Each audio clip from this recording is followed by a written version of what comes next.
వాట్సాప్లో ఒక young fellow gym అలాగే కేవలం జ్యూసెస్ మీద వెయిట్ రిడక్షన్ చేస్తానని చెప్పి గత కొన్ని రోజులుగా జ్యూసెస్ తీసుకుంటూ జిమ్ చేయటం వలన సడన్గా హార్ట్ అటాక్ వచ్చి చనిపోవడం ఈరోజు విన్నాం.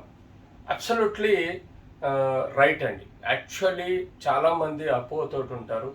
నార్మల్ డైట్ తీసుకొని జిమ్ చేయటం వలన వెయిట్ లాస్ కాదు, కేవలం జ్యూసెస్ వాటర్ తీసుకొని వెయిట్ లాస్ అవ్వాలని ఒక ప్రయత్నం చేస్తారు. జ్యూసెస్ తోటి మనకు ఎక్కువ శాతం వాటర్ కంటెంట్, అలాగే కొంత ఎలక్ట్రోలైట్స్, కొన్ని విటమిన్స్ కేవలం వస్తాయి. కానీ నార్మల్గా ఒక మనిషి బతకడానికి ఫైబర్, ప్రోటీన్, ఫ్యాట్, అలాగే కార్బోహైడ్రేట్ కంపల్సరీ అవసరం ఉంటుంది. అలా అని కాదని కేవలం రోజుల కొద్దీ జ్యూసెస్ మీద ఉంటూ కేవలం జిమ్ ఎక్సర్సైజ్ చేయటం వల్ల బాడీలో ఉండే సిస్టమ్ డిరేల్ అయ్యే ప్రమాదం ఉంటుంది. ముఖ్యంగా ఎప్పుడైతే మనకు సఫిషియెంట్గా పర్ డే ప్రోటీన్ కానీ, పర్ డే ఫ్యాట్ కానీ, కార్బోహైడ్రేట్ కానీ, ఫైబర్ కానీ లేకపోతే మన బాడీలో ఉండే మజిల్స్కి కానీ, ఇతరత్ర ఆర్గన్స్కి కానీ యొక్క మెటబాలిక్ సిస్టమ్ దెబ్బతినే ప్రమాదం ఉంటుంది. ఎప్పుడైతే మనకు బాడీలో మెటబాలిక్ సిస్టమ్ దెబ్బతింటుందో బాడీలో ఆర్గన్స్ ఫెయిల్యూర్కి కూడా దారితీస్తుంది.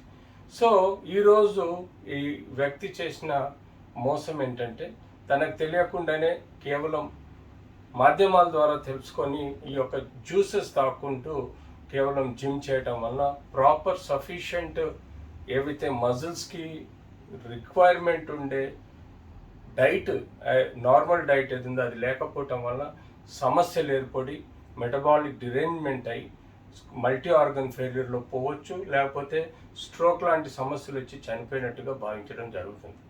సో ఏదైనా మీరు వెయిట్ లాస్ అవ్వడానికి ముందు ఏదైనా ట్రీట్మెంట్ తీసుకునే ముందు మీ కన్సల్టెంట్ ఫిజిషియన్ కానీ డైటీషియన్ తోటి ఒపీనియన్ తీసుకొని ప్రాపర్ ఛానల్లో ప్రాపర్ జిమ్ చేస్తూ ప్రాపర్గా డైట్ తీసుకుంటే, అది కూడా బ్యాలెన్స్డ్ డైట్ తీసుకుంటే మీకు ఇలాంటి సమస్యలు రావు. సో ముఖ్యంగా ఇలాంటి విపత్తులు మనం రాకముందే ప్రజలు మేల్కొనాలి. కేవలం వెయిట్ లాస్ కోసము వాటర్ మీదనో విపరీతమైన ఫాస్టింగ్ చేయడమో లేకపోతే కేవలం జ్యూసెస్ మీద ఉండడం ఎంత డేంజర్ అన్నది మనకు అర్థం చేసుకోవాల్సిన అవసరం ఉంది. బ్యాలెన్స్డ్ డైట్ అంటే కార్బోహైడ్రేట్ తక్కువ తీసుకున్నా పర్లేదు వెయిట్ లాస్కి, protein and fat, fibre food అనేది మనకు సఫిషియెంట్గా ఉండే విధంగా చూసుకోవాలి. దాంతోపాటు ఎంత ఇన్పుట్ క్యాలరీస్ తీసుకుంటున్నామో అంత అవుట్పుట్ మనం ఎక్స్పెండిచర్ అంటే మనం ఖర్చు పెట్టే విధంగా వ్యాయామం కానీ పనులు కానీ చేయాలి. తద్వారా మన బాడీలోని ఫ్యాట్ అక్యుములేషన్ కూడా కాకుండా ఉంటుంది. సో ఇలా మనం అన్ని బ్యాలెన్స్ చేసుకుంటూ పోతా అంటే ఎలాంటి సమస్యలు వచ్చే